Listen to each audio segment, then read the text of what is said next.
उम्मीद करता हूँ आप सभी विद्यार्थी अच्छे ही होंगे और अपने फाइनल बोर्ड परीक्षा बिहार 2025 क्लास 10th की तैयारी कर रहे होंगे। और यह सभी क्वेश्चन बार बार आपके एग्जामों में पूछा जाता है। हिंदी अति महत्वपूर्ण ऑब्जेक्टिव क्वेश्चन पढ़ेंगे जो कि आपके फाइनल बोर्ड परीक्षाओं के लिए काफ़ी ज़्यादा इंपॉर्टेंट होने वाला है। बिहार बोर्ड परीक्षा 2025 क्लास 10th के लिए यह मोस्ट VVI इंपॉर्टेंट क्वेश्चन होने वाला है हिंदी का। और 500 प्लस गेस ऑब्जेक्टिव क्वेश्चन पढ़ेंगे जो कि हमारे एग्जाम में बार बार पूछा जाता है।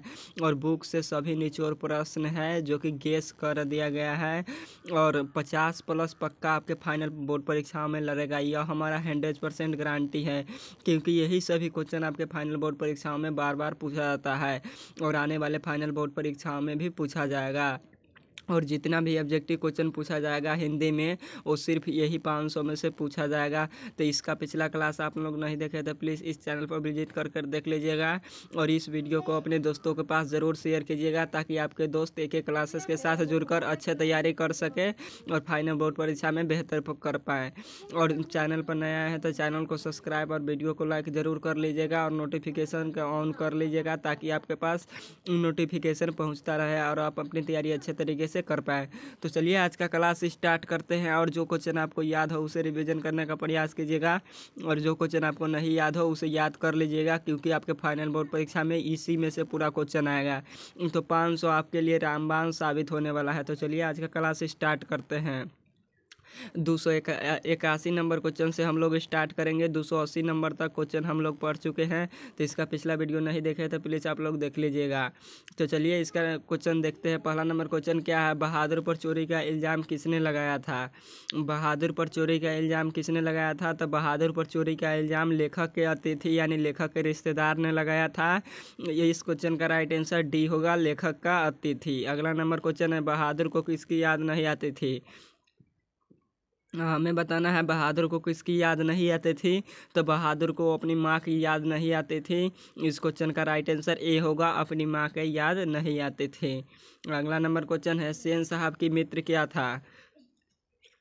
सेन साहब के मित्र क्या था? तो सेन साहब के मित्र एक पत्रकार था। इस क्वेश्चन का राइट आंसर सी होगा, पत्रकार। अगला नंबर क्वेश्चन है कोई सर्वनाम है। कोई सर्वनाम है तो कोई अनिश्चयवाचक सर्वनाम है। इस क्वेश्चन का राइट आंसर डी होगा, अनिश्चयवाचक। अगला नंबर क्वेश्चन है नेक्स्ट नंबर साहित्य का विकास प्रक्रिया किस तरह के संपन्न होती है? साहित्य में विकास की प्रक्रिया किस तरह से संपन्न होती है? तो यह समाजवाद की तरह संपन्न होती है। इस क्वेश्चन का राइट आंसर ये होगा, समाज की तरह संपन्न होती है। अगला नंबर क्वेश्चन है आदिम का अर्थ होता है। हमें बताना है आदिम का अर्थ क्या होता है। आदिम का अर्थ अति प्राचीन होता है। इस क्वेश्चन का राइट आंसर बी होगा, अति प्राचीन। अगला नंबर क्वेश्चन है नेक्स्ट नंबर बिरजू महाराज किस घराने से आते थे? हमें बताना है बिरजू महाराज किस घराने से आते थे। तो यह लखनऊ घराने के 7वें पीढ़ी के कलाकार थे। इस क्वेश्चन का राइट आंसर ए होगा, लखनऊ घराने से। अगला नंबर क्वेश्चन है शंभू महाराज बिरजू महाराज के कौन थे? हमें बताना है शंभू महाराज बिरजू महाराज के कौन था? तो चाचा था। इस क्वेश्चन का राइट आंसर डी होगा, चाचा। और बिरजू महाराज कौन से नृत्य करते थे? तो कथक नृत्य करते थे। और कौन से पीढ़ी के कलाकार थे? तो 7वें पीढ़ी के कलाकार थे। चलिए क्वेश्चन नंबर अगला देखते हैं। अगला नंबर क्वेश्चन है मदन अक्सर किसके हाथों से पिटाता था? हमें बताना है मदन अक्सर किसके हाथों से पिटाता था। तो अपने पिता के हाथों से पिटाता था। इस क्वेश्चन का राइट आंसर डी होगा, अपने पिता के हाथों से। अगला नंबर क्वेश्चन है डॉक्टर भीमराव अम्बेडकर की मृत्यु कब और कहाँ हुई थी? डॉक्टर भीमराव अम्बेडकर की मृत्यु कब और कहाँ हुई थी? तो 1956 दिल्ली में हुआ था। कहाँ हुआ था? 1956 ईस्वी दिल्ली में हुआ था। इस क्वेश्चन का राइट आंसर ए होगा। अगला नंबर क्वेश्चन है नेक्स्ट नंबर सर्वनाम के कितने भेद हैं? हमें बताना है सर्वनाम के कितने भेद है। तो सर्वनाम के 6 भेद होते हैं। इस क्वेश्चन का राइट आंसर सी होगा। और संज्ञा के कितने भेद होते हैं? तो संज्ञा के 5 भेद होते हैं। क्वेश्चन नंबर अगला है विशेषण के कितने भेद होते हैं? हमें बताना है विशेषण के कितने भेद होते हैं। तो विशेषण के 4 भेद होते हैं। इस क्वेश्चन का राइट आंसर सी होगा, 4 भेद होते हैं। अगला नंबर क्वेश्चन है नेक्स्ट नंबर अवेन्यू कहाँ स्थित है? हमें बताना है अवेन्यू कहाँ स्थित है। अवेन्यू दक्षिण फ्रांस में स्थित है जो कि एक शहर है। 293 का राइट आंसर ए होगा, फ्रांस में। अगला नंबर क्वेश्चन है ला सतरुज क्या है? हमें बताना है ला सतरुज क्या है। तो ला सतरुज एक ईसाई मठ है। इस क्वेश्चन का राइट आंसर सी होगा, ईसाई मठ। अगला नंबर क्वेश्चन है, मैक्स मुलर ने सर्वाधिक संपदा और प्राकृतिक सौंदर्य से परिपूर्ण देश किस देश को माना है? मैक्स मुलर ने सर्वाधिक संपदा और प्राकृतिक सौंदर्य से परिपूर्ण किस देश को माना है? तो अपना देश भारत को माना है। इस क्वेश्चन का राइट आंसर सी होगा। और मैक्स मुलर कौन सा पाठ लिखा है? तो भारत से हम क्या सीखे। और मैक्स मुलर का जन्म कहाँ हुआ था? तो जर्मनी में हुआ था। अगला नंबर क्वेश्चन है, पिताजी ने बाजार से कितनी मछलियाँ खरीदी थी? पिताजी ने बाजार से कितनी मछलियाँ खरीदी थी? तो पिताजी ने बाजार से 3 मछलियाँ खरीदी थी। इस क्वेश्चन का राइट आंसर सी होगा, 3 मछलियाँ। अगला नंबर क्वेश्चन है, मछली कौन से डर रहा था? मछली से कौन डर रहा था? तो मछली से संतु डर रहा था। इस क्वेश्चन का राइट आंसर ये होगा, संतु। और मछली किसके द्वारा काटा जाता था? तो वह भग्गू के द्वारा काटा जाता था। अगला नंबर क्वेश्चन है, विदेशी से कवि का क्या तात्पर्य है? हमें बताना है विदेशी से कवि का क्या तात्पर्य है? तो अंग्रेजी तात्पर्य है। इस क्वेश्चन का राइट आंसर ये होगा, अंग्रेजी। अगला नंबर क्वेश्चन है, नेक्स्ट नंबर, वारेन हेस्टिंग्स था। वारेन हेस्टिंग्स कौन था? तो वारेन हेस्टिंग्स भारत का गवर्नर जनरल था। इस क्वेश्चन का राइट आंसर भी होगा, भारत के गवर्नर जनरल। अगला नंबर क्वेश्चन है, सर विलियम जोन्स ने भारत की यात्रा कब की थी? सर विलियम जोन्स ने भारत की यात्रा कब की थी? तो यह 1783 ईस्वी में किया था। इस क्वेश्चन का राइट आंसर डी होगा, 1783 ईस्वी में। अगला नंबर क्वेश्चन है, किसे घर में मछलियाँ या मांस बनाना अच्छा नहीं लगता था? हमें बताना है किसे घर में मछली या मांस बनाना अच्छा नहीं लगता था? तो माँ को अच्छा नहीं लगता था। इस क्वेश्चन का राइट आंसर डी होगा। अगला नंबर क्वेश्चन है, भग्गू कौन था? भग्गू कौन था? तो लेखक का भाई था। इस क्वेश्चन का राइट आंसर बी होगा, लेखक का भाई था भग्गू। अगला नंबर क्वेश्चन है, अज्ञा का जन्म कहाँ हुआ था? हमें बताना है अज्ञा का जन्म कहाँ हुआ था? तो अज्ञा का जन्म कुशीनगर में हुआ था, उत्तर प्रदेश में। इस क्वेश्चन का राइट आंसर ए होगा, कुशीनगर, उत्तर प्रदेश में। अगला नंबर क्वेश्चन है, कवि अज्ञा ने सूरज किसे कहा है? कवि अज्ञा ने सूरज किसे कहा है? तो कवि अज्ञा ने सूरज परमाणु बम को कहा है। इस क्वेश्चन का राइट आंसर सी होगा। अगला नंबर क्वेश्चन है, किस देश के लोग बड़े बड़े नख पसंद करते हैं? हमें बताना है किस देश के लोग बड़े बड़े नख पसंद करते हैं? तो गौर देश के लोग बड़े बड़े नख पसंद करते हैं। इस क्वेश्चन का राइट आंसर ए होगा। और किस देश के लोग छोटे छोटे नख पसंद करते हैं? तो दक्षिणत्य होते हैं, यानी दक्षिण के लोग वो छोटे छोटे नख पसंद करते हैं। अगला नंबर क्वेश्चन है, हिरोशिमा कहाँ अवस्थित है? हिरोशिमा कहाँ अवस्थित है? तो हिरोशिमा जापान में अवस्थित है। इस क्वेश्चन का राइट आंसर डी होगा। अगला नंबर क्वेश्चन है, सीता के पास सबसे बड़ी समस्या क्या थी? सीता के पास सबसे बड़ी समस्या क्या थी? तो रोटी थी। इस क्वेश्चन का राइट आंसर ए होगा, रोटी का था। अगला नंबर क्वेश्चन है, अशोक वाजपेयी लाल शतरुंज में कितने दिनों तक रहे? अशोक वाजपेयी लाल शतरुंज में कितने दिनों तक रहे? तो 19 दिनों तक रहे। इस क्वेश्चन का राइट आंसर ए होगा। और 19 दिनों के प्रवास में उन्होंने 35 कविताएं लिखी। कितनी कविताएं? तो 35 कविताएं। अगला नंबर क्वेश्चन है, लेखक बेरोजगारी का प्रमुख और प्रत्यक्ष कारण किसे मानते हैं? लेखक बाबा साहेब भीमराव अम्बेडकर बेरोजगारी का प्रमुख और प्रत्यक्ष कारण किसे मानते हैं? तो जाति प्रथा को मानते हैं। इस क्वेश्चन का राइट आंसर सी होगा, जाति प्रथा को। अगला नंबर क्वेश्चन है, अम्बेडकर का जन्म किस परिवार में हुआ था? अम्बेडकर का जन्म किस परिवार में हुआ था? तो दलित परिवार में हुआ था। इस क्वेश्चन का राइट आंसर सी होगा।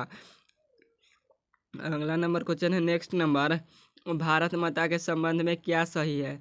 भारत माता के संबंध में क्या सही है? तो ग्राम वासिनी है। भारत माता को क्या बोला गया है? तो ग्राम वासिनी बोला गया है। अगला नंबर क्वेश्चन है, इस क्वेश्चन का राइट आंसर सी होगा। अगला नंबर क्वेश्चन है, दिनकर का जन्म कहाँ हुआ था? हमें बताना है कवि दिनकर का जन्म कहाँ हुआ था? तो सिमरिया बेगूसराय में हुआ था, जो कि बिहार में स्थित है। इस क्वेश्चन का राइट आंसर डी होगा, सिमरिया बेगूसराय में। अगला नंबर क्वेश्चन है, नेक्स्ट नंबर, सीता अपने को मानती है क्या? सीता अपने को क्या मानती है? तो सीता अपने को भिखारीन मानती है। इस क्वेश्चन का राइट आंसर ए होगा, भिखारीन। अगला नंबर क्वेश्चन है, नाखून क्यों बढ़ते हैं किस प्रकार का निबंध है? नाखून क्यों बढ़ते हैं किस प्रकार का निबंध है? तो यह एक ललित निबंध है। इस क्वेश्चन का राइट आंसर ए होगा, ललित निबंध। अगला नंबर क्वेश्चन है, सीता कितने कितने कितने दिन एक एक लड़के के पास रहती थी? सीता कितने कितने दिन एक एक लड़के के पास रहते थी? तो 1 महीना एक लड़के के पास रहती थी। इस क्वेश्चन का राइट आंसर ये होगा, 1 महीना। अगला नंबर क्वेश्चन है, किसके भीतर आंसुओं का समुद्र भर गया? किसके भीतर आंसुओं का समुद्र भर गया? तो सीता के भीतर आंसुओं का समुद्र भर गया। इस क्वेश्चन का राइट आंसर ए होगा। अगला नंबर क्वेश्चन है नेक्स्ट नंबर, जो भगवान को मंदिरों में खोजते हैं उन्हें कवि ने किससे संशोधित किया है? जो भगवान को मंदिरों में खोजते हैं उन्हें कवि ने किससे संशोधित किया है? तो मूर्खों से संशोधित किया गया है। इस क्वेश्चन का राइट आंसर ए होगा। अगला नंबर क्वेश्चन है, किस सिंहासन खाली करने की बात की कही गई है? किसे सिंहासन खाली करने की बात कही गई है? तो राजतंत्र को और सामंतवाद दोनों को भी कहा गया है। इसका राइट आंसर सी होगा, ए और भी दोनों को। अगला नंबर क्वेश्चन है, मूकनायक क्या है? मूकनायक क्या है? तो मूकनायक एक पत्रिका है। इस क्वेश्चन का राइट आंसर बी होगा, पत्रिका है। 319 का राइट आंसर क्या होगा? तो बी होगा। अगला नंबर क्वेश्चन है, आर्थिक पहलू से भी जाति प्रथा क्या है? आर्थिक पहलू से भी जाति प्रथा क्या है? तो एक हानिकारक प्रथा है। इस क्वेश्चन का राइट आंसर बी होगा, हानिकारक है। अगला नंबर क्वेश्चन है नेक्स्ट नंबर, सीता के अनुसार क्या सिकुड़ गया? सीता के अनुसार क्या सिकुड़ गया? तो जमीन या घर सिकुड़ गया। इस क्वेश्चन का राइट आंसर ए होगा, घर सिकुड़ गया। अगला नंबर क्वेश्चन है, सीता के सबसे छोटे लड़के का क्या नाम था? सीता के सबसे छोटे लड़के का क्या नाम था? तो विजय था। इस क्वेश्चन का राइट आंसर ए होगा। और बड़े लड़के का क्या नाम था? तो कैलाश था। अगला नंबर क्वेश्चन है नेक्स्ट नंबर, जनतंत्र में कवि के अनुसार राजदंड क्या होंगे? जनतंत्र में कवि के अनुसार राजदंड क्या होंगे? तो फावरे और हल होंगे। इस क्वेश्चन का राइट आंसर सी होगा, फावरे और हल। हिरोशिमा नगर पर परमाणु बम कब गिराया गया था? हिरोशिमा नगर पर बम कब गिराया गया था, यानी परमाणु बम कब गिराया गया था? तो 6 अगस्त 1945 ईस्वी को गिराया गया था। इस क्वेश्चन का राइट आंसर ए होगा। अगला नंबर क्वेश्चन है, आर्यों के पास क्या था? आर्यों के पास क्या था? तो आर्यों के पास लोहे का अस्त्र भी था, घोड़े था और मिट्टी का कच्ची घर भी था। इस क्वेश्चन का राइट आंसर डी होगा, इनमें से सभी था। अगला नंबर क्वेश्चन है, गुण आकर मूल्य का जन्म कहाँ हुआ था? हमें बताना है गुणाकर मूल्य का जन्म कहाँ हुआ था। तो गुणाकर मूल्य का जन्म महाराष्ट्र में हुआ था। इस क्वेश्चन का राइट आंसर सी होगा। अगला नंबर क्वेश्चन है, होली किस महीने में होता है? हमें बताना है होली किस महीने में होता है। तो होली फाल्गुन महीने में होता है। इस क्वेश्चन का राइट आंसर बी होगा। अगला नंबर क्वेश्चन है, धरती कब तक घूमेगी कहानी के में किस प्रधानता की दी गई है? धरती कब तक घूमेगी कहानी में किस को प्रधानता की दी गई है? तो यह नारियों की प्रधानता दी गई है। इस क्वेश्चन का राइट आंसर ए होगा। अगला नंबर क्वेश्चन है, आध्यात्मिक शिक्षा से गांधी जी का क्या अभिप्राय है? आध्यात्मिक शिक्षा से गांधी जी का क्या अभिप्राय है? तो हृदय का शिक्षा है। इस क्वेश्चन का राइट आंसर डी होगा। अगला नंबर क्वेश्चन है, महात्मा गांधी का निधन कब हुआ था? महात्मा गांधी का निधन कब हुआ था? तो 30 जनवरी 1948 ईस्वी में हुआ था। कब हुआ था? 30 जनवरी 1948 ईस्वी में। तो आज का क्लास यहीं पर समाप्त करते हैं, फिर मिलेंगे नेक्स्ट क्लास में। और उम्मीद करता हूँ ये सभी क्वेश्चन आपको 100% समझ में आया होगा। तो अगर चैनल पर नया है तो चैनल को सब्सक्राइब और वीडियो को जरूर लाइक कर लीजिएगा। ओके, धन्यवाद। फिर मिलेंगे नेक्स्ट क्लास में। बाय।